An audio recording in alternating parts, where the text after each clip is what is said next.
الحمدللہ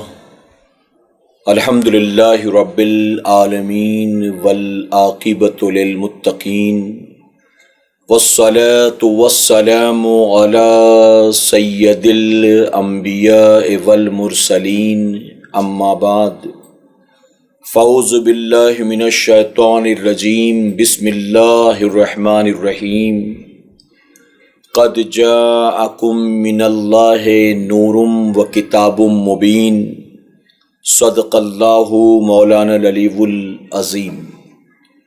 الصلاۃ والسلام علیک یا رسول اللہ، الصلاۃ والسلام علیک یا حبیب اللہ، الصلاۃ والسلام علیک یا نبی اللہ وعلی آلک واصحابک یا نور اللہ صلی اللہ تعالی علیہ وسلم۔ رب کعبہ کی بارگاہ میں دعا ہے، مولا اپنے حبیب صاحب لولاک صلی اللہ تعالی علیہ وسلم کے صدق و طفیل ہم تمام حاضرین اور سامعین کو تو ماہ ربیع النور کی برکتوں سے بھرپور مالا مال فرما۔ میرے کریم، اس سال دنیا بھر میں جتنے تیرے بندوں اور بندیوں نے تیرے محبوب صلی اللہ علیہ وسلم کی میلاد پاک منایا ہے، انہیں دنیا اور آخرت دونوں جہاں میں اس کا بہتر اجر عطا فرما، اور ہماری قیامت تک آنے والی تمام نسلوں کو بھی اپنے محبوب صلی اللہ علیہ وسلم کی میلاد پاک منانے والوں میں شامل فرما۔ صبح طیبہ میں ہوئی بٹتا ہے باڑا نور کا، صبح طیبہ میں ہوئی بٹتا ہے باڑا نور کا، صدقہ لینے نور کا آیا ہے تارا نور کا۔ اور یا رسول اللہ صلی اللہ تعالی علیہ وسلم، میں گدا تو بادشاہ بھر دے پیالہ نور کا، میں گدا تو بادشاہ بھر دے پیالہ نور کا، نور دن دونا تیرا دے ڈال صدقہ نور کا۔ اور میرے امام یوں عرض کرتے ہیں اپنے آقا کی بارگاہ میں، تیری نسل پاک میں ہے بچہ بچہ نور کا، تیری نسل پاک میں ہے بچہ بچہ نور کا، تو ہے عین نور تیرا سب گھرانہ نور کا۔ اور حضور اکرم صلی اللہ علیہ وسلم کی تشریف آوری سے پہلے دنیا کا کیا حال تھا، اس منظر کو سامنے رکھ کر میرے امام لکھتے ہیں، ناریوں کا دور تھا دل جل رہا تھا نور کا، ناریوں کا دور تھا دل جل رہا تھا نور کا، تم کو دیکھا ہو گیا ٹھنڈا کلیجہ نور کا۔ میرے پیارے آقا علیہ الصلوۃ والتسلیم کے پیارے دیوانوں، خاتون جنت حضرت فاطمۃ الزہرا رضی اللہ تعالی عنہا کی کنیزوں، اللہ رب العزت کا بے پناہ کرم اور احسان ہے کہ اس نے ہمیں اور آپ کو خیر و عافیت کے ساتھ اپنے محبوب صلی اللہ علیہ وسلم کی میلاد پاک کا بابرکت مہینہ عطا کیا، اور ساتھ ہی اس ماہ مبارک کی 12 تاریخ جو حضور اکرم صلی اللہ علیہ وسلم کی ولادت باسعادت کی تاریخ ہے، اللہ نے ہمیں عطا کی، اور اللہ کا بے پناہ کرم اور احسان کہ اس نے ہمیں اور آپ کو اپنے محبوب صلی اللہ علیہ وسلم کی میلاد پاک منانے کی توفیق عطا فرمائی۔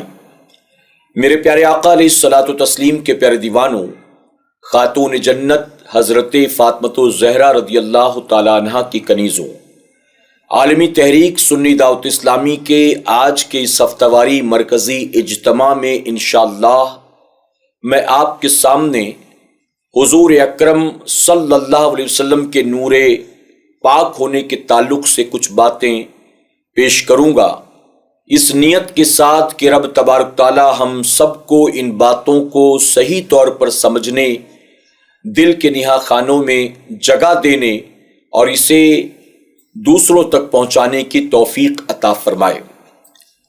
اللہ رب العزت قرآن مقدس میں ارشاد فرماتا ہے، سورہ مائدہ کی یہ آیت کریمہ ہے، قد جاءکم من اللہ نور و کتاب مبین۔ مفسرین اس کے تعلق سے لکھتے ہیں کہ اللہ تبارک تعالیٰ نے اس آیت کریمہ میں جس نور کا ذکر فرمایا ہے، اس نور سے مراد جناب محمد الرسول اللہ صلی اللہ علیہ وسلم کی ذات مقدسہ ہے، اور کتاب مبین سے مراد قرآن مقدس ہے۔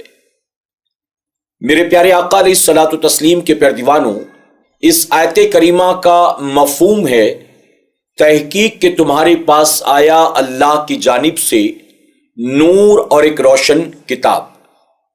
اب نور کے تعلق سے مفسرین نے فرمایا کہ حضور اکرم صلی اللہ علیہ وسلم کی ذات پاک ہے، اور کتاب مبین سے مراد، روشن کتاب سے مراد قرآن مقدس ہے۔ اور اکثر مفسرین نے یہاں نور سے مراد حضور اکرم صلی اللہ علیہ وسلم کو بھی لیا ہے، یہاں تک کہ تفسیر ابن عباس اگر آپ دیکھیں، یہ وہ تفسیر ہے جو حضرت ابن عباس رضی اللہ تعالی عنہ نے حضور اکرم صلی اللہ علیہ وسلم کی موجودگی میں کیا تھا، اور جسے میرے آقا نے پسند بھی فرمایا، اور آپ نے ابن عباس رضی اللہ تعالیٰ عنہ کے تعلق سے دعا بھی فرمائی۔ آپ نے خود اپنی تفسیر میں یہاں نور سے مراد حضور اکرم صلی اللہ علیہ وسلم کو لکھا ہے۔ آپ جانتے ہیں کہ آج دنیا میں جتنے بھی مسلمان کہلانے والے فرقے ہیں، یہ سب کے سب حضور اکرم صلی اللہ علیہ وسلم کو بشر ماننے کے لیے تیار ہیں، لیکن نور ماننے کے لیے تیار نہیں ہیں۔ اگر میرے آقا صلی اللہ علیہ وسلم کو نور مانتے ہیں تو ہم اہل سنت والجماعت کے لوگ مانتے ہیں۔ اور یہ بات بھی میں آپ کو واضح کرتا چلوں کہ ہم اگر حضور کو نور کہتے ہیں تو اس سے مراد یہ نہیں ہے کہ معاذ اللہ ہم حضور کی بشریت کا انکار کرتے ہیں، نہیں، بلکہ اہل سنت والجماعت کا یہ عقیدہ ہے کہ جو حضور کے بشر ہونے کا انکار کرے وہ کافر ہے۔ اس کی وجہ کہ حضور کا بشر ہونا یہ قرآن مقدس سے ثابت ہے۔ تو اگر ہم حضور کو نور کہیں تو اس سے مراد یہ نہیں کہ بشریت کا انکار ہے، اور اگر بشر کہیں تو اس سے مراد یہ نہیں کہ نور کا انکار ہے۔ لیکن وہ لوگ جو حضور کو صرف بشر کہتے ہیں، نور نہیں مانتے، انہیں چاہیے کہ وہ ہوش کے ناخون لیں اور اپنی عقلوں کا علاج کریں۔ یقیناً حضور اکرم صلی اللہ علیہ وسلم کو اللہ نے نور اور بشر دونوں بنا کر پیدا فرمایا ہے۔ آپ کہیں گے دونوں کیسے ممکن ہے؟ یاد رکھیں، نور کی ضد، نور کا اپوزٹ جو ہے وہ بشر نہیں ہے۔ جیسے میں مثال کے طور پر کہوں کہ ابھی رات اور دن دونوں ہیں، تو یہ ممکن نہیں ہے، اس کی وجہ کہ یہ دونوں چیزیں ایک دوسرے کے اپوزٹ ہیں۔ رات کی ضد دن ہے، دن کا اپوزٹ رات ہے، تو اب دونوں چیزیں یہاں ایک ساتھ جمع نہیں ہو سکتی، ان دونوں کا ایک ساتھ جمع ہونا محال ہے۔ ایک آدمی یا تو صحت مند ہوگا یا تو بیمار ہوگا، ایک آدمی ایک ہی وقت صحت مند اور بیمار نہیں ہو سکتا، ایک دوسرے کی ضد ہے یہ۔ اسی طرح سے نور اور بشر یہ ایک دوسرے کی ضد یا اپوزٹ نہیں ہے۔ نور کا اپوزٹ جو ہے وہ ظلمت ہے، اندھیرا ہے، ڈارکنیس ہے، تاریکی ہے۔ اگر ہم کہتے ہیں کہ حضور نور بھی ہیں اور بشر بھی ہیں تو لوگ کہتے ہیں کہ نہیں، یہ ممکن ہی نہیں، یا تو نور ہوں گے یا تو بشر ہوں گے۔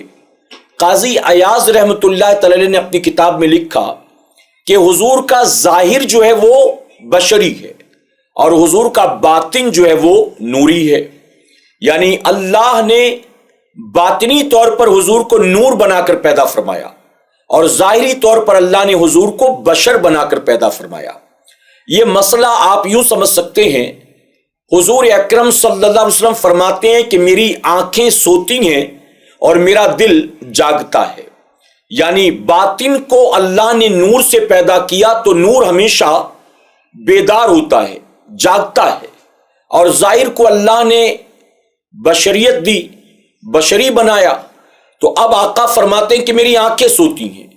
یہ بھی واضح کر دوں کہ یہ صرف حضور اکرم صلی اللہ علیہ وسلم کے لیے خاص نہیں ہے، بلکہ فرمایا گیا تمام انبیاء سونے سے ان کا بھی وضو نہیں ٹوٹتا تھا، کیونکہ تمام انبیاء جب سوتے تو ان کی آنکھیں سوتی تھی لیکن ان کا دل بیدار رہتا اور دل جاگتا، اس لیے ہم سو جائیں تو ہمارا وضو جاتا رہتا ہے، لیکن حضور اکرم صلی اللہ علیہ وسلم اگر سوئیں تو آپ کا وضو نہیں ٹوٹتا ہے۔ یہ نور اور بشر ہونے کا جھگڑا کوئی آج کا نیا نویلا نہیں ہے۔ اگر آپ 1450 سال کی تاریخ اٹھا کر دیکھیں تو اس دور میں لوگوں کو حضور کے بشر ہونے پر اعتراض تھا۔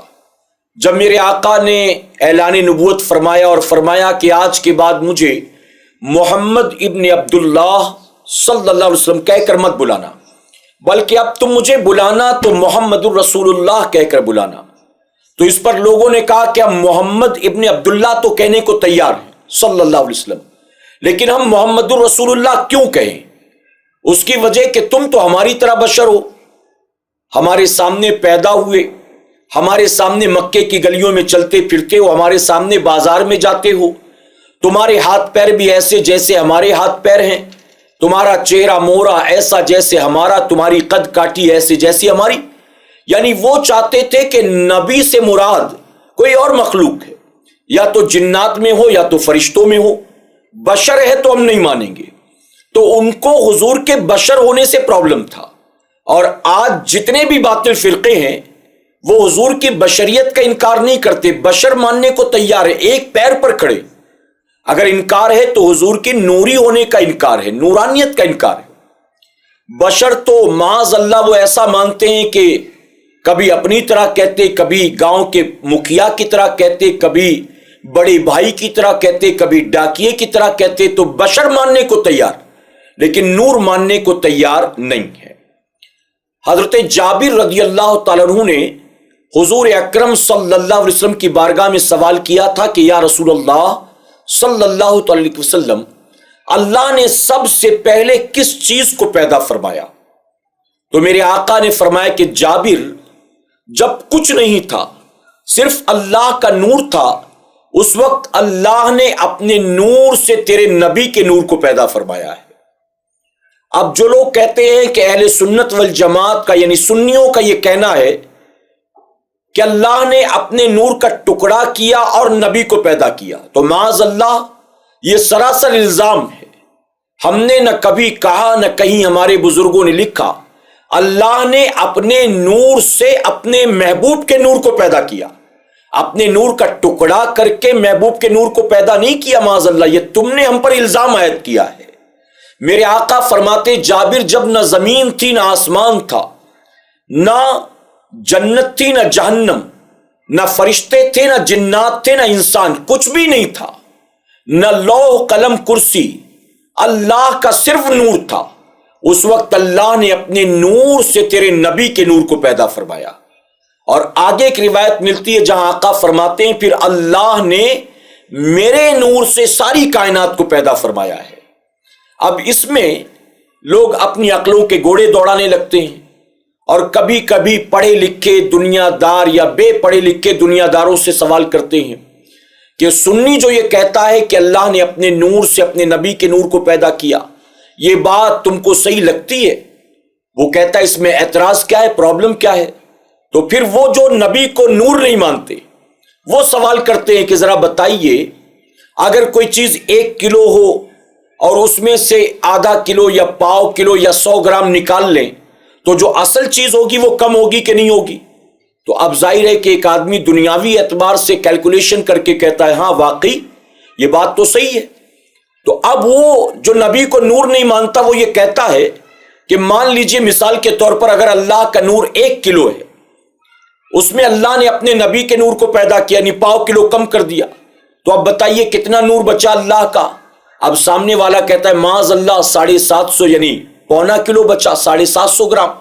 اب یہ کہتا ہے، اس سے یہ بات ثابت ہوتی ہے کہ سنی یہ جو کہتا ہے کہ اللہ نے اپنے نور سے محبوب کے نور کو پیدا کیا، تو گویا سنی اللہ کے نور میں کمی کر دیتا ہے۔ اب دنیاوی عقل شعور رکھنے والا دنیا دار آدمی وہ کہتا ہے کہ ہاں بات تمہاری صحیح ہے، اس سے بات یہ پروف ہو گئی کہ معاذ اللہ یا تو سنی یہ عقیدہ رکھ کر اللہ کی گستاخی اور بے ادبی کرتا ہے، یا تو تمہارا عقیدہ بالکل صحیح ہے کہ اللہ نے اپنے نور سے نبی کے نور کو پیدا نہیں کیا، وہ صرف بشر ہیں اور نور نہیں ہیں، معاذ اللہ۔ میرے پیارے آقا علیہ الصلوۃ والتسلیم کے پیارے دیوانوں، تو یہ کام جانتے ہیں آپ کس کا ہے؟ یہ کام ان لوگوں کا ہے، ان باطل عقائد والوں کا ہے جو ہر چیز کو ترازو میں تولتے رہتے ہیں، ٹیپ سے ناپتے رہتے ہیں، میٹر سے گنتے رہتے ہیں، ہر چیز کو کیلکولیٹر کے ذریعے کیلکولیٹ کرتے ہیں۔ اہل سنت کا یہ عقیدہ بالکل 100% پرفیکٹ ہے، اور یہ آج کے بریلویوں کا گڑھا ہوا عقیدہ نہیں ہے، بلکہ میں ذمہ داری کے ساتھ کہتا ہوں کہ جو باطل عقائد والے ہیں اگر وہ بھی اپنے بزرگوں کی کتابیں اٹھا کر دیکھیں تو ان کی کتابوں سے بھی یہ بات کہیں نہ کہیں ثابت ہوتی ہے کہ وہ بھی حضور کو نور مانتے تھے۔ اب یہ شدت کی بنیاد سنیوں سے جھگڑے اور انبن یا حسد کی بنیاد یہ پوری طاقت لگا کر حضور کو بشر ثابت کرتے اور نور کا سراسر انکار کرتے ہیں۔ یاد رکھیں ہمارا عقیدہ بالکل صحیح ہے، اللہ نے اپنے نور سے اپنے محبوب کے نور کو پیدا کیا، اور محبوب کے نور سے اللہ نے لوح قلم کرسی کو یعنی ساری کائنات کو پیدا کیا، لیکن نہ اللہ کے نور میں کمی آئی ہے اور نہ رسول اللہ کے نور میں کمی آئی ہے۔ آپ کہیں گے وہ کیسے؟ میں آپ کو مثال کے ذریعے سمجھاؤں۔ یہاں اس وقت جو لائٹیں جل رہی ہیں، مان لیجئے یہاں پر اس وقت 5 بلب لگے ہوئے ہیں، اب اس میں 6واں بلب بھی اگر لگا دیا جائے یا 7واں بھی جوڑ دیا جائے یا 8واں بھی لگا دیا جائے تو جو آلریڈی لائٹس یہاں جل رہی تھی آپ کیا کہیں گے؟ ان کی روشنی میں کمی آ جائے گی، ان کی لائٹ میں کمی آ جائے گی، کیونکہ پہلے 4 تھے 3 کا اضافہ ہو گیا تو اب ان کی لائٹ وہاں بڑھ گئی تو یہ کم ہو گئی؟ ہرگز نہیں۔ اور ایک آسان مثال دوں، ایک کینڈل ایک موم بتی جل رہی ہو اور اس موم بتی سے آپ نے ایک اور موم بتی جلائی، کسی نے دوسری بھی، تیسری بھی، چوتھی بھی، کسی نے لالٹین جلا لیا، کسی نے چراغ جلا لیا، کسی نے مشال جلا لیا، کسی نے گھر کا چولہا جلا لیا، ایک موم بتی جل رہی تھی، اس سے لوگوں نے اپنی اپنی موم بتیوں کو، لوگوں نے اپنی اپنی مشالوں کو، چراغوں کو، گھر کے چولہوں کو روشن کیا۔ اب آپ بتائیے کہ پورے گاؤں میں ایک موم بتی کے ذریعے روشنی پھیلی، اب اس پہلی موم بتی کو دیکھیں گے تو کیا کہیں گے کہ اب اس کی لائٹ میں کمی آ گئی ہے، اس کے نور میں، اس کی روشنی میں کمی آ گئی، کیونکہ پہلے اکیلے جل رہی تھی تو روشنی زیادہ تھی، اب چونکہ اس کے نور کو دوسرے کینڈلز موم بتیوں میں منتقل کر دیا گیا ہے تو یہاں کمی آ گئی۔ آپ کہیں گے نہیں یہ ممکن نہیں ہے۔ تو جب دنیا کے ایک چراغ سے ہزاروں چراغ روشن ہوں، جب ایک الیکٹرک کے وائر میں 10 بلب لگا دیں اور نور میں، لائٹ میں، کینڈل کی روشنی میں کوئی کمی نہ آئے تو یہ کیسے ممکن ہے کہ اللہ اپنے نور سے محبوب کے نور کو بنائے اور نور کے محبوب کے نور سے ساری کائنات کو پیدا کرے اور پھر اللہ کے نور میں کمی آ جائے؟ معاذ اللہ، یہ عقیدہ نہ ہمارا ہے، نہ ہم نے کبھی ایسا کہا ہے، یہ تم اپنی طرف سے گڑھ کر لاتے ہو اور جبرن ہم پر تھوپ کر عام بھولے بھالے مسلمانوں کو گمراہ کرنے کی کوشش کرتے ہو۔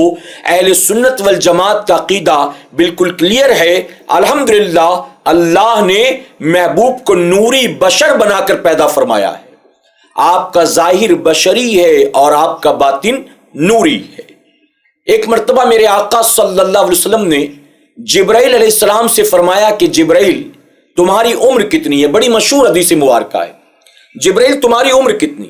تو جبرائیل علیہ السلام عرض کرتے ہیں یا رسول اللہ صلی اللہ علیہ وسلم، آپ میری عمر کا اندازہ اس طرح لگا سکتے ہیں کہ چوتھے آسمان پر ہر 70,000 سال کے بعد ایک ستارہ چمکتا ہے، اور اب تک میں اس کو 72,000 مرتبہ دیکھ چکا ہوں، 72,000 مرتبہ۔ اب وہ لوگ جو کیلکولیشن کرتے ہیں ذرا کیلکولیٹ کر لیں کہ کتنے سال بنیں گے، کتنے ارب کتنے خرب سال بنیں گے۔ جب جبرائیل علیہ السلام یہ بیان کر چکے تو میرے آقا مسکرا کر فرماتے جبرائیل ہر 70,000 سال کے بعد جس ستارے کو تو دیکھتا تھا اللہ کی عزت کی قسم وہ میں ہی تھا، یعنی وہ کچھ اور نہیں بلکہ میں ہی تھا۔ اور مفسرین نے اس کی تفسیر میں یہاں تک لکھا، میرے آقا فرماتے ہیں کہ ہر 70,000 سال کے بعد میں کیوں نظر آتا تھا؟ کیونکہ میں حالت سجدہ میں تھا اور ہر 70,000 سال کے بعد میں سر کو سجدے سے اٹھاتا تھا، اور جب سجدے سے میں سر اٹھاتا تھا تب میں تجھے نظر آتا تھا۔ اب آپ سوچیں کہ جبرائیل علیہ السلام نے 72,000 مرتبہ دیکھا اور میرے آقا ایک بار سجدے سے سر اٹھاتے 70,000 سال میں، تو پتا چلا کہ جبرائیل کی پیدائش سے اربوں سال پہلے اللہ نے اپنے حبیب کے نور کو پیدا فرمایا ہے۔ میرے پیارے آقا کے پیارے دیوانوں، ایک اور بڑی مشہور حدیث مبارکہ، ایک مرتبہ صحابہ نے میرے آقا کی بارگاہ میں عرض کیا تھا کہ یا رسول اللہ صلی اللہ علیہ وسلم، آپ کی نبوت کب سے ثابت ہے؟ میرے آقا فرماتے ہیں میں اس وقت بھی اللہ کا نبی تھا جب جبرائیل مٹی اور پانی کے درمیان موجود تھے، یعنی ابھی جبرائیل کے جسم میں روح تک نہیں آئی تھی، میں اس وقت بھی اللہ کا نبی تھا۔ اب بتائیے، حضور اکرم صلی اللہ علیہ وسلم ہی نہیں، تمام انبیاء ہی نہیں، بلکہ قیامت تک آنے والے تمام انسانوں کے باپ سیدنا آدم علیہ السلام ہیں۔ تو جب آدم علیہ السلام تمام انسانوں کے باپ، یعنی انہی کی نسل میں میرے نبی بھی پیدا ہونے والے، اور آقا فرماتے ہیں کہ جب ابھی آدم علیہ السلام مٹی اور پانی کے درمیان تھے اور میں اللہ کا نبی تھا، تو پتا چلا کہ بشری شکل میں آقا بعد میں مکے کی سرزمین پر آئے ہیں، لیکن نوری شکل میں تو آقا آدم علیہ السلام کی پیدائش سے پہلے ہی موجود تھے۔ اور کہاں موجود تھے؟ آسمانوں پر۔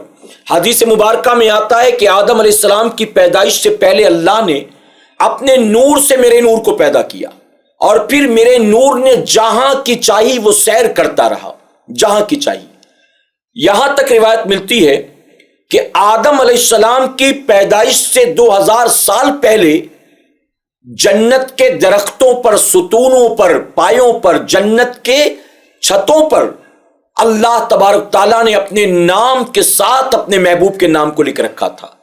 ابھی آدم پیدا نہیں ہوئے، ان سے 2000 سال پہلے۔ اور یہ بھی سمجھ لیں، یہ 2000 سال دنیا والا نہیں ہے، بلکہ یہ جنت کا 2000 سال ہے، جو ہمارے دنیا کے سالوں سے ہزاروں سال بڑا ہے۔ تو فرماتے ہیں کہ 2000 سال پہلے آقا کے نام کو اللہ نے جنت میں اپنے نام کے ساتھ لکھ رکھا تھا۔ میرے پیارے آقا علیہ الصلوۃ والتسلیم کے پیارے دیوانوں، ایک ہی شخص کا نوری اور بشری ہونا، خاکی ہونا، لوگ کہتے ہیں یہ محال ہے، یہ ممکن نہیں ہے، یہ امپاسبل ہے۔ ہم کہتے ہیں میرے بھائی یہ ہم نے تھوڑی نہ بنایا ہے، اپنی عقلوں سے سوچتے ہو تو لگتا ہے یہ ممکن نہیں ہے، یہ کیسے ہو سکتا ہے؟ میں آپ سے پوچھتا ہوں، اللہ تبارک و تعالیٰ ہی نے اپنے محبوب کو نوری اور بشری بنایا ہے، کیا یہ اللہ کے لیے بھی معاذ اللہ ناممکن ہے؟ انسان کی پیدائش کے لیے ایک مرد و عورت کا آپس میں ملنا بے انتہا ضروری ہے، یعنی میاں بیوی ہوں گے تبھی تو بچے کی ولادت ہوگی۔ اللہ تبارک و تعالیٰ چاہے تو بن میاں بیوی کے اور بن ماں باپ کے اپنے دستے قدرت سے اللہ اپنے نبی آدم علیہ السلام کو پیدا فرمائے۔ آپ کہیں گے ممکن ہی نہیں ہے، کیسے بچہ پیدا ہو سکتا ہے، کیسے ایک انسان کی پیدائش ہو سکتی ہے جب ماں باپ موجود نہ ہو؟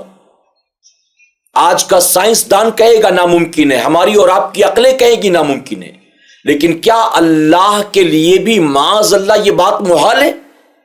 وہ قادر مطلق ہے، سب کچھ اس کے قدرت میں ہے۔ اور آپ یہ بھی غور کریں، اللہ نے آدم علیہ السلام کو بن ماں باپ کے پیدا کیا، اور ماں ہوا کی باری آئی، آدم کو اللہ نے مٹی سے پیدا کیا، اور ماں ہوا کو اللہ نے بن ماں باپ کے اور مٹی سے بھی نہیں بلکہ آدم علیہ السلام کی بائیں پسلی سے پیدا فرمایا۔ آپ کیا کہیں گے؟ یہ بھی ممکن نہیں ہے، کیسے پاسبل ہے؟ اچھا، یہ لوگ جو بشر کی رٹ لگاتے ہیں، وہ ضد اس بات کی کرتے ہیں کہ آدم علیہ السلام تمام انسانوں کے باپ، وہ بشر،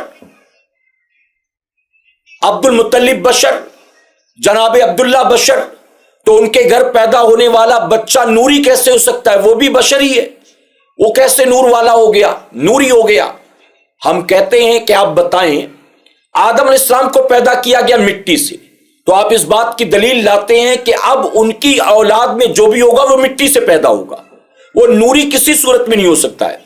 تو ماں ہوا کو پیدا کیا گیا آدم علیہ السلام کی بائیں پسلی سے، تو آپ کیا کہیں گے اس بات کو دلیل بنا کر کہ جتنی بھی عورتیں دنیا میں پیدا ہو رہی ہیں وہ سب پسلیوں سے پیدا کی جا رہی ہیں، مٹی سے پیدا نہیں کی جا رہی ہیں؟ اگر بائیں پسلی سے ماں ہوا کو پیدا کیا گیا تو اب جتنی عورتیں آ رہی ہیں وہ سب بائیں پسلیوں سے، ان کا مٹی سے پیدا ہونا محال ہے آپ کہیں گے؟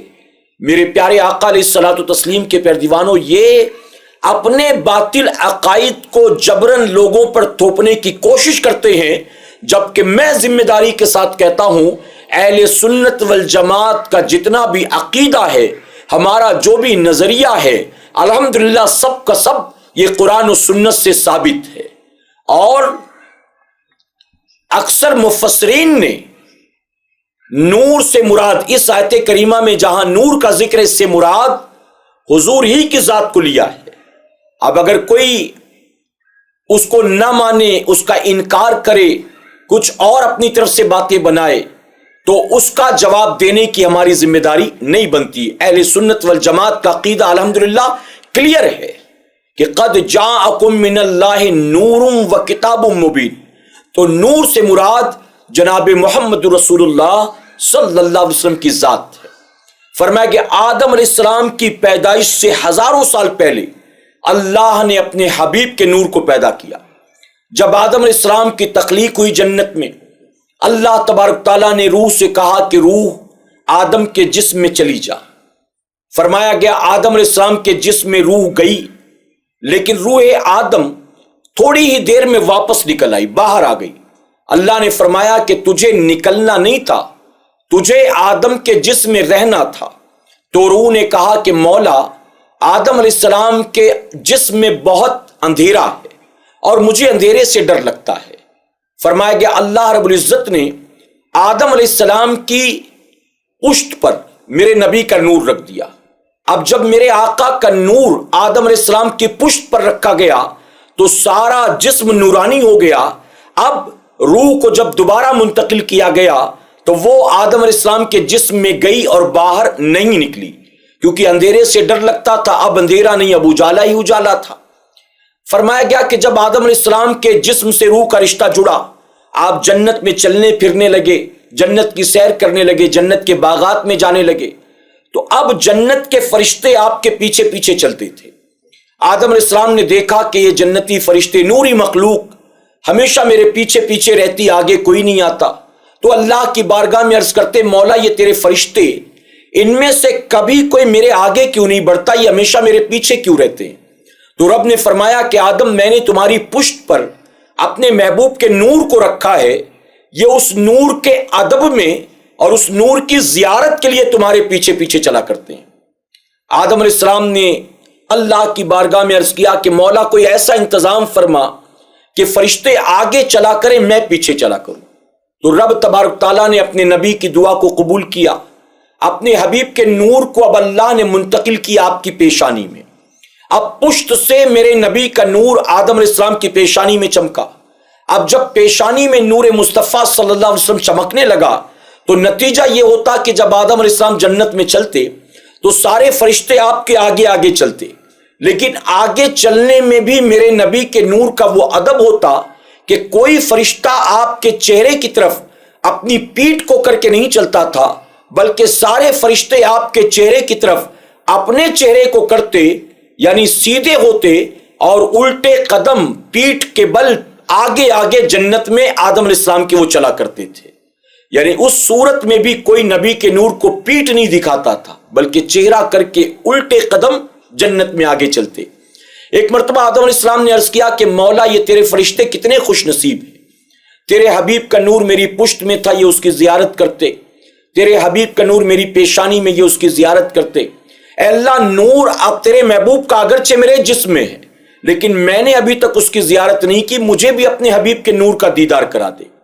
اب علماء مفسرین لکھتے ہیں، صوفیہ لکھتے ہیں، اللہ نے فرمایا کہ اے آدم، دو روایتیں ملتی ہیں۔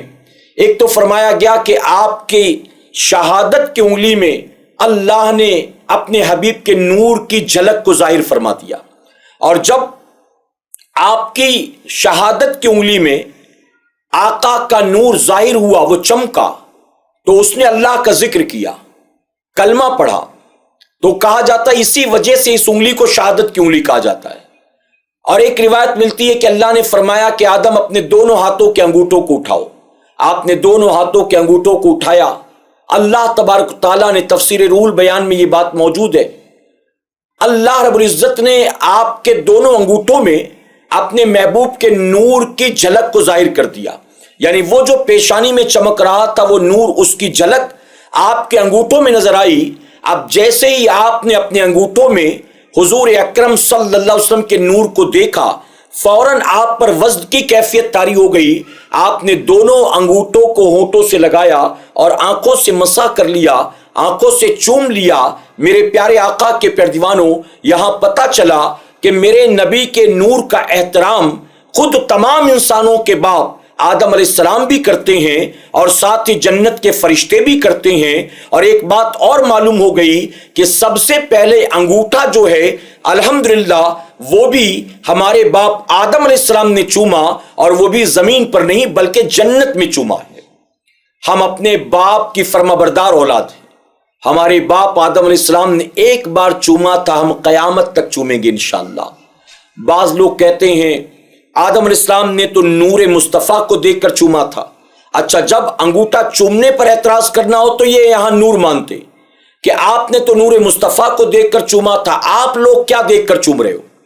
تو انہوں نے نور دیکھ کر چوما تھا، ہم نور کا تصور کر کے چومتے ہیں۔ جیسے آپ دیکھیں، مسئلہ میں بتاؤں، جو حج کرنے کے لیے عمرہ کرنے کے لیے جاتے ہیں تو وہ حج اور عمرہ سے یعنی طواف کعبہ سے فارغ ہوتے تو حجر اسود کا بوسہ لیتے ہیں۔ اب فرمایا گیا کہ اگر بھیڑ باڑ زیادہ ہو، دھکا مکی ہونے کے امکانات ہوں یا کسی حادثے کے امکانات ہوں، بندہ حجر اسود تک پہنچنے کی کوشش نہ کرے بلکہ دور سے اشارہ کر کے یوں چوم لے، اس کو بھی حجر اسود کو بن ہونٹ لگا کر چومے، صرف اشارے سے چومنے پر بھی اللہ ثواب عطا کرے گا۔ تو اگر حجر اسود کو دور سے اشارہ کر کے آپ چومو تو ثواب ملے چومنے کا۔ ہم نے نور مصطفیٰ صلی اللہ علیہ وسلم کو اپنے انگوٹھوں میں تو نہیں دیکھا، ہمارے باپ نے دیکھا تھا ایک بار، ہم اس کا تصور کر کے چومتے ہیں، یقیناً اللہ ہمیں بھی ثواب عطا فرمائے گا۔ فرمایا کہ آدم علیہ السلام جب جنت سے زمین پر تشریف لائے تو میرے نبی کا نور بھی آپ کے ساتھ زمین پر آ گیا۔ اب یہاں پر ہمارے اور آپ کے لیے بڑی خوشی کی بات یہ ہے کہ 12 ربیع الاول شریف کو آمنہ خاتون کے شکم سے مکہ معظمہ کی سرزمین پر جو میرے نبی کا نور چمکا تھا صبح صادق کے وقت پیر کے دن، وہ ہزاروں سال بعد چمکا تھا۔ سب سے پہلے جنت سے میرے نبی کا نور اتر کر آیا تو اسی ہندوستان کی سرزمین پر آیا ہے، وہ بھی سرندیپ کی پہاڑیوں پر۔ جانتے ہیں سرندیپ کی پہاڑیاں آج تو وہ شری لنکا کے حصے میں ہیں، یہ اس وقت کا ہندوستان تھا جب وہ شری لنکا بھی ہمارے ملک کا حصہ تھا، افغانستان بھی ہمارے ملک کا حصہ تھا۔ اس وقت سرندیپ کی پہاڑیوں پر آدم علیہ السلام اترے، آپ کے قدم کے نشان آج بھی وہاں پر موجود ہیں۔ تو فرمایا گیا کہ سب سے پہلے میرے نبی کا نور اسی ہندوستان کی سرزمین پر آیا ہے۔ میرے پیارے آقا کے پیارے دیوانوں، آج آپ دیکھیں جب نبی کا نور یہاں چمکا تھا، یہاں نہ کوئی کلمہ پڑھنے والا تھا، نہ کہیں مسجد تھی، نہ کوئی خانقاہ تھی، نہ کوئی ادارہ تھا، نہ کوئی مسلمان تھا، بلکہ نہ کوئی انسان تھا، کچھ بھی نہیں تھا۔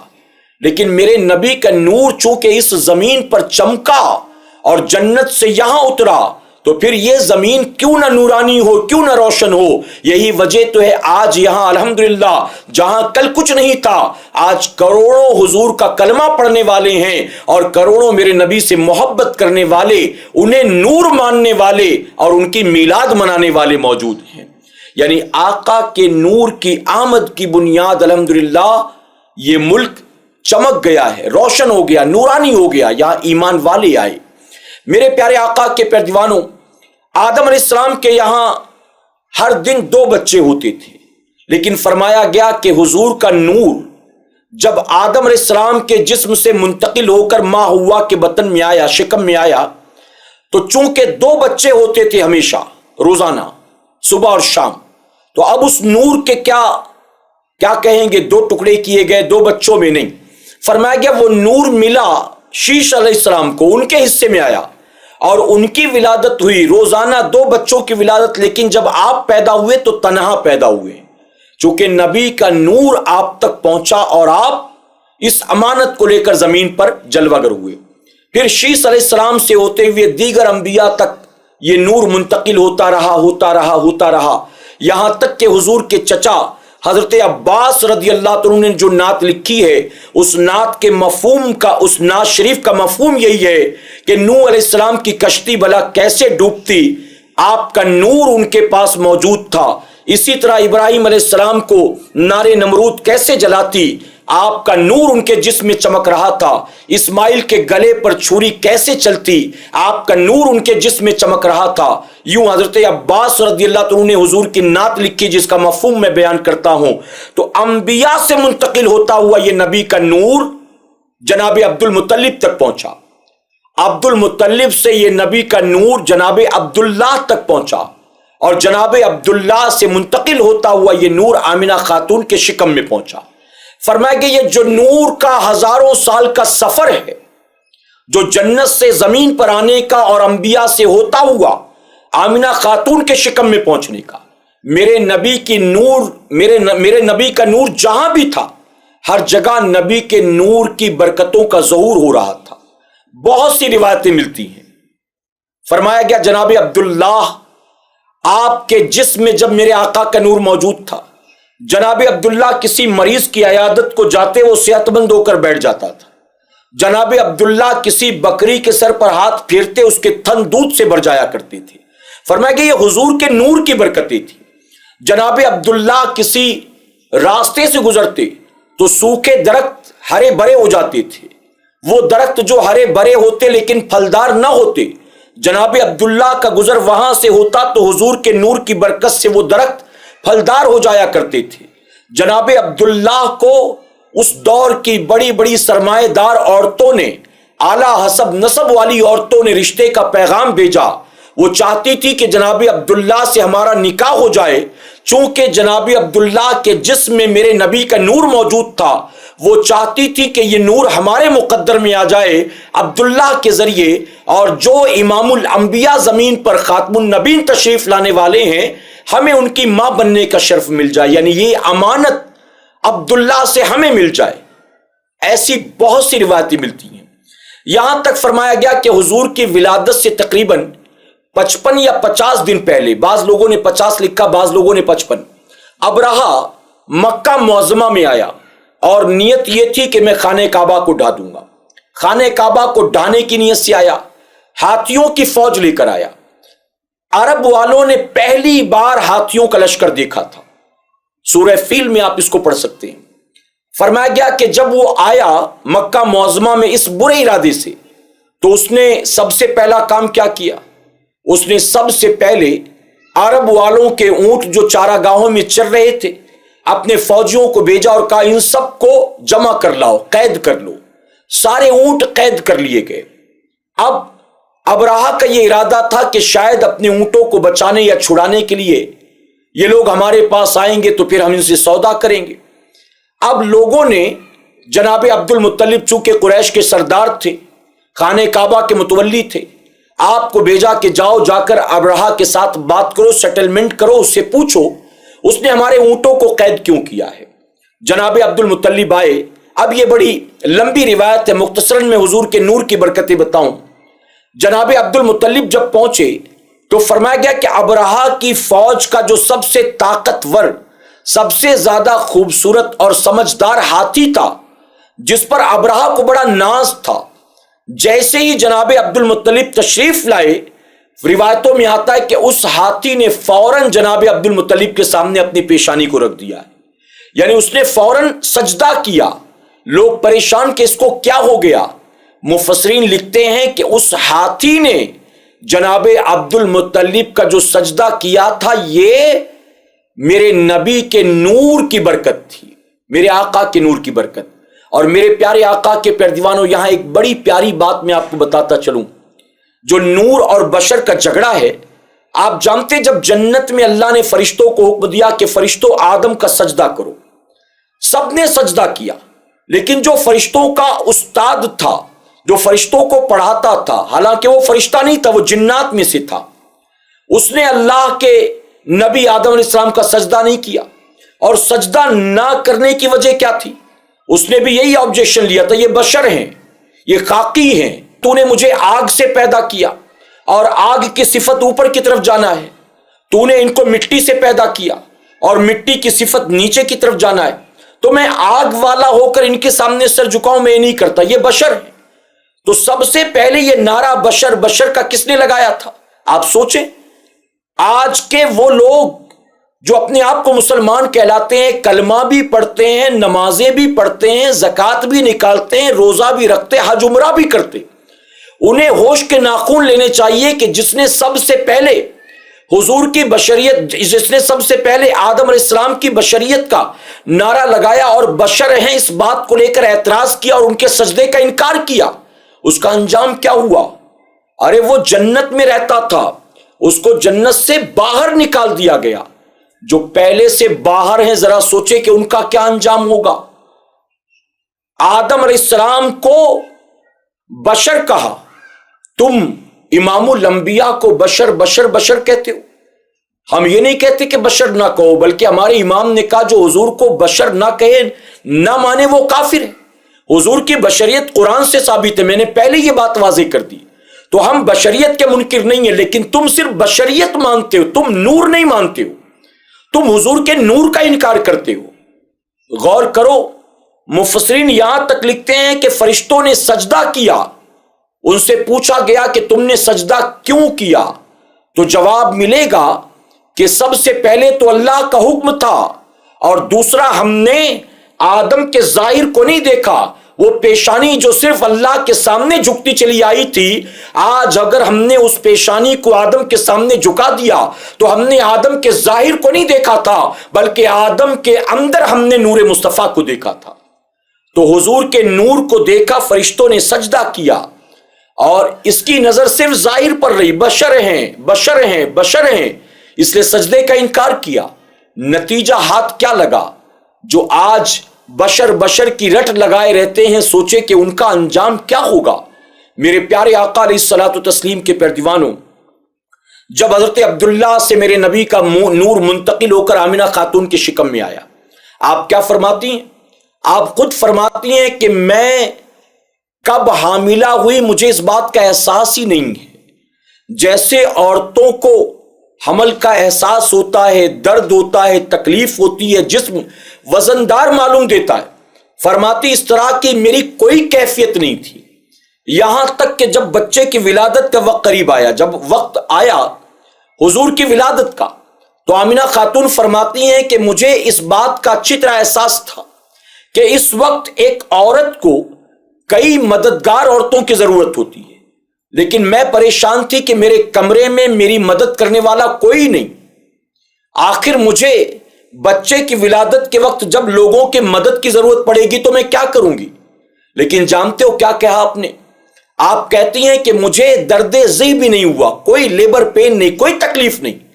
عام طور پر عورتیں اس حالت میں، ان دنوں میں، اس وقت میں جن چیزوں سے گزرتی ہیں، فرماتی مجھے ایسی کسی بھی چیز کا کوئی احساس نہیں، بس یوں محسوس ہوا بچے کی ولادت، فرماتی یوں محسوس ہوا میرے جسم سے ایک نور نکلا اور پوری دنیا میں وہ نور پھیل گیا ہے۔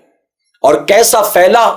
خود فرماتی ہیں کہ ایک نور نکلا جس نے مشرق و مغرب کو روشن کر دیا، اور ایسا روشن کیا، فرماتی ہیں میں نے اپنے بستر پر لیٹے لیٹے ملک شام کے محلات کو دیکھ لیا ہے، میں نے اپنے بستر پر لیٹے لیٹے ملک شام کے اونٹوں کی گردن کو دیکھ لیا ہے۔ میرے پیارے آقا علیہ الصلوۃ والتسلیم کے پیارے دیوانوں، یہاں ایک اور بڑی پیاری روایت، پھر میں اس کی وضاحت کرتا ہوں۔ حضور اکرم صلی اللہ علیہ وسلم کی پھوپھی فرماتی ہیں، جناب عبداللہ کی بہن، کہ جب آمنہ کے گھر بچے کی ولادت کا وقت قریب تھا، اتفاق سے میں ان کے کمرے میں آ گئی، صبح کا وقت تھا، اتفاق سے میں کمرے میں آئی۔ جب کمرے میں پہنچی تو میں نے یہ دیکھا کہ گھر کی چار دیواری تو موجود ہے لیکن چھت موجود نہیں ہے۔ میں نے جب اوپر کی طرف نظر ڈالا تو مجھے آسمان اور آسمان کے ستارے صاف صاف نظر آ رہے تھے۔ فرماتی ابھی میں دیکھ کر حیران تھی، چھت کہاں گئی، یہ آسمان کیسے نظر آنے لگا کہ اچانک آسمان سے ایک ستارہ ٹوٹا اور وہ زمین کی طرف بڑھا۔ فرماتی اس کو دیکھ کر میں اور حیران، گھبرا گئی۔ وہ ستارہ زمین کی طرف چلا تو کہیں اور نہیں گیا بلکہ وہ آمینہ کے کمرے کی طرف آنے لگا۔ فرماتی وہ دیکھ کر میں کونے میں چھپ گئی، میں ڈر گئی کہ کہیں وہ ستارہ مجھ پر گر کر مجھے زخمی نہ کر دے، آمینہ کے گھر پر گرے گا تو پتہ نہیں کیا انجام ہوگا۔ میں ڈر کر ایک کونے میں چھپ گئی۔ آپ نے اس ستارے کو دیکھا تو گھبرا گئیں، لیکن بریلی کے تاجدار فرماتے ہیں یہ ستارہ زمین پر کسی کو زخمی کرنے نہیں آیا تھا، بلکہ فرماتے صبح طیبہ میں ہوئی بٹتا ہے باڑا نور کا، صبح طیبہ میں ہوئی بٹتا ہے باڑا نور کا، اور صدقہ لینے نور کا آیا ہے تارا نور کا۔ وہ تارا زخمی کرنے نہیں آیا تھا بلکہ نور والے آقا سے، وہ آسمان سے نور کی خیرات لینے کے لیے آ رہا تھا، نور کا صدقہ لینے کے لیے آ رہا تھا۔ میرے پیارے آقا علیہ الصلوۃ والتسلیم کے پیروانوں، اس کے بعد اس نور کی جرنی زمین پر شروع ہوئی، اور بہت سی روایتیں ہیں جو میں یہاں بیان کر سکتا ہوں، لیکن مختصراً یہ بتانا چاہوں گا اور اپنی گفتگو کو سمیٹوں گا۔ آپ سے یعنی آمینہ خاتون سے جب آپ کو حضور اکرم صلی اللہ علیہ وسلم کو اپنے ساتھ لے کر حلیمہ سعدیہ گئیں تو آپ خود فرماتی ہیں جب میں بچے کو اپنے گھر لے کر آئی تو حال یہ تھا کہ جب رات کا اندھیرا ہوتا، مجھے ایک کمرے سے دوسرے کمرے میں جانے کی ضرورت پیش آتی تو میں کمرے میں چراغ نہیں جلاتی تھی بلکہ محمد صلی اللہ علیہ وسلم کو اپنی گود میں لے کر چلی جاتی تھی، بن چراغ جلائے، کہتی کہ وہ میرا پورا کمرہ روشن ہو جایا کرتا تھا بن چراغ جلائے۔ اسی طرح سے آپ فرماتی ہیں کہ میں بچے کو جھولے میں لٹا دیتی اور گھر کا کام کاج کرتی تھی۔ ایک دن میں نے دیکھا کہ بچہ جھولے میں لیٹا ہوا مسکرا رہا ہے اور جھولا یوں لگا جیسے کوئی جھلا رہا ہے۔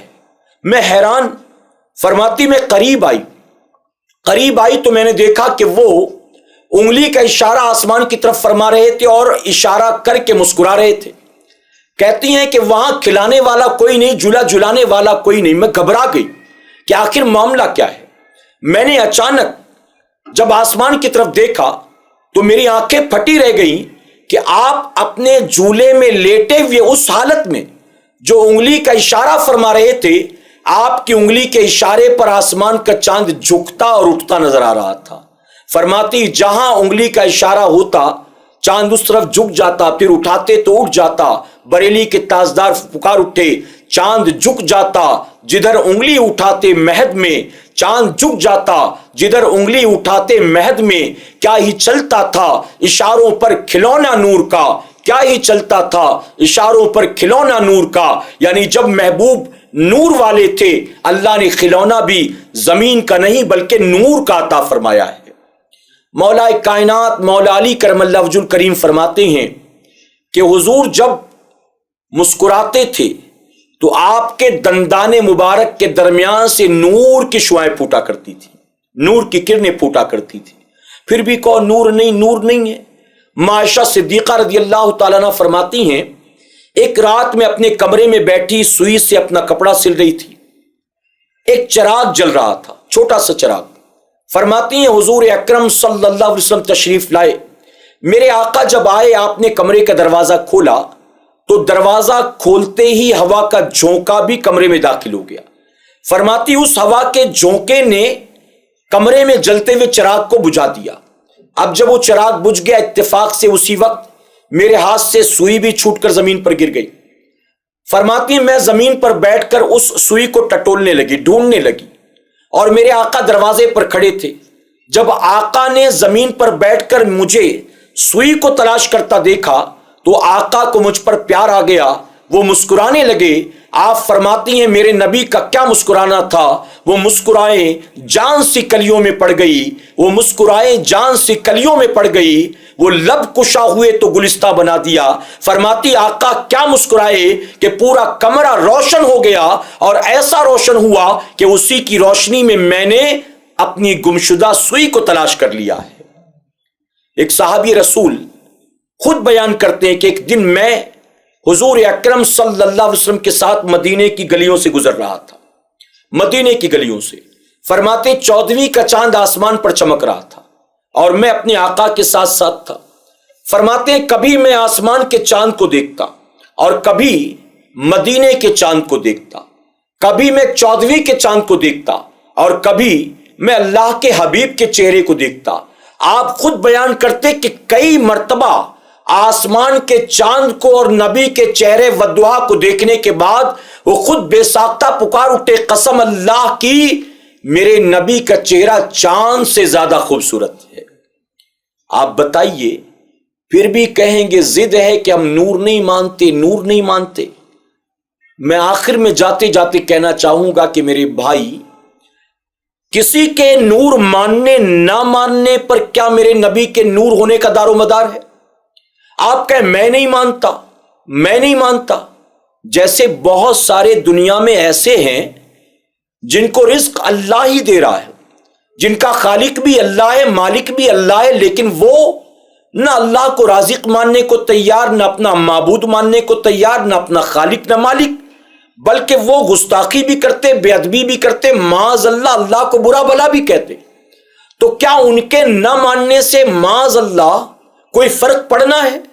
وہ کہیں ہم تمہارے اللہ کو نہیں مانتے، ہم تو فلاں دیوی کو مانتے، فلاں دیوتا کو مانتے، ہم تو فلاں کو مانتے، فلاں کو مانتے۔ تو کوئی اللہ کے اللہ ہونے کا انکار کر دے معاذ اللہ، تو کیا بتائیے اس سے کوئی فرق پڑنا ہے؟ اسی طرح سے تم اگر کہو کہ ہم نبی کو نور نہیں مانتے، نور نہیں مانتے، تو کیا میرے نبی کے نور میں کوئی کمی آ جائے گی؟ یا تمہارے نہ ماننے سے کیا معاذ اللہ وہ نور نہیں رہیں گے، صرف بشر رہیں گے؟ تو تمہارے ماننے نہ ماننے سے کوئی فرق نہیں پڑتا، مانو گے تمہاری آخرت سنورے گی، نہیں مانو گے تمہاری آخرت برباد ہوگی۔ جاتے جاتے ایک دنیاوی مثال دینا چاہوں گا۔ میں نے حدیث مبارکہ وغیرہ بیان کر دی آپ کے سامنے، ایک دنیاوی مثال دوں شاید بات سمجھ میں آئے، دنیا داروں کا اگزامپل۔ ایک رات اکبر اپنے محل میں سو رہا تھا، اچانک، جسے اکبر دی گریٹ کہتے ہیں، اکبر بادشاہ، اچانک ہوا کے تیز جھونکوں نے اس کے کمرے میں جلنے والے مشال کو گل کر دیا، بجھا دیا۔ وہ گھبرا کر اٹھا، اندھیرے کو دیکھا تو اور ڈرا۔ اس نے آواز دیا، خادم بھاگتے ہوئے آئے، نوکر چاکر آئے، انہوں نے پھر سے کمرے کو روشن کر دیا، لائٹیں لگا دی۔ جب صبح دربار لگا، سارے درباری آئے تو دربار میں جو 9 رتنوں میں سب سے زیادہ سمارٹ تھا، سمجھدار تھا، اس بیربل کو بلایا اور بیربل کو بلا کر کہا کہ بیربل، کل رات میرے ساتھ ایسا ایسا ہوا، جانتا ہے؟ رات کو کمرے کے اندھیرے کو دیکھنے کے بعد مجھے قبر کا اندھیرا یاد آ گیا، یہاں میں نے حکم دیا تو پھر سے مشالیں جلا دی گئیں، چراغ روشن کر دیے گئے، کمرے میں اجالا ہو گیا، لیکن قبر میں بیربل کیا ہوگا یہ سوچ کر ڈر لگتا ہے، مجھے اس کے بارے میں کچھ بتا، تسلی دے۔ تو بیربل نے کہا کہ بادشاہ سلامت، آپ کے سوال کا جواب دیتا ہوں، پہلے آپ میرے ایک سوال کا جواب دیں۔ یہ بڑا لمبا واقعہ ہے، میں مختصراً صرف آپ کو حضور کے نور کے تعلق سے سمجھانا چاہتا ہوں۔ بیربل اگرچہ مسلمان نہیں تھا لیکن اسلام کے بارے میں اچھی خاصی معلومات رکھتا تھا۔ آج بھی بہت سارے نان مسلمز اسلام کے بارے میں بہت نالج رکھتے ہیں، یہ بات اور ہے کہ کوئی پازیٹیو وے میں استعمال کرتا ہے، کوئی نیگیٹو وے میں استعمال کرتا ہے۔ میرے پیارے آقا علیہ الصلوۃ والتسلیم کے پیروانوں، تو بیربل نے سوال کیا کہ بادشاہ سلامت، آپ مجھے بتائیں آپ کے نبی نے نبی ہونے کا اعلان کس عمر میں کیا؟ اکبر نے کہا 40 سال کی عمر میں۔ کہا پھر اس کے بعد لوگوں کو اسلام کی طرف کتنے سال تک بلاتے رہے، دین کی دعوت کتنے سال تک دیتے رہے؟ اکبر نے کہا 23 سال تک، یعنی ٹوٹل ایج 63 ایئرس، 40 سال اعلان نبوت سے پہلے کے اور 23 سال اعلان نبوت کے بعد کے، 23 سال۔ اب بیربل نے کہا کہ آپ کے اس نبی کو زمین کے نیچے جا کر کتنے سال ہو گئے؟ تو اکبر نے کہا تقریباً 1000 سال، تقریباً 1000۔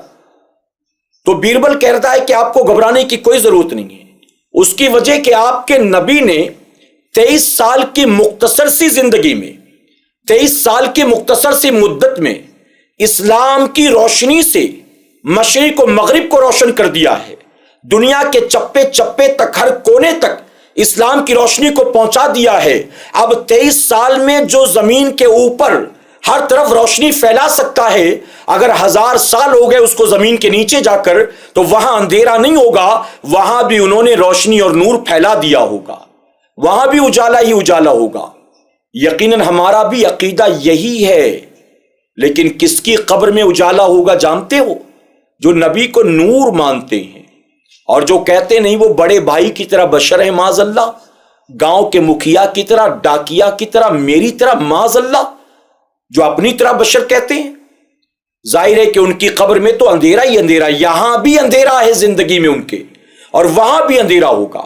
اور ہم نے تو دیکھا الحمدللہ جو نبی کو نور مانتا ہے اس سنی کے چہرے کو آپ دیکھ لیں، اگرچہ گورا چٹا نہیں ہوگا، امریکہ اور لندن میں پیدا نہیں ہوا ہوگا، ہندوستان کا ہو یا افریقہ کا ہو، نبی کو نور مانتا ہے، اللہ اس خوش عقیدہ سنی مسلمان کے چہرے کو نور عطا فرماتا ہے.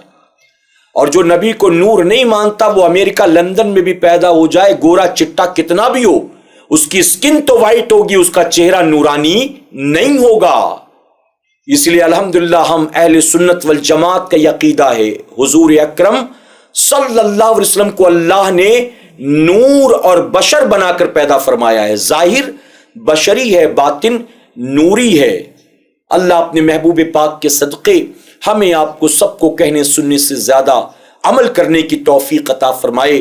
درمیان گفتگو مجھ سے قصداً سہواً کوئی بھی غلطی خامی رہ گئی ہو، میں آپ سب کو گواہ بنا کر سچے دل سے توبہ کرتا ہوں.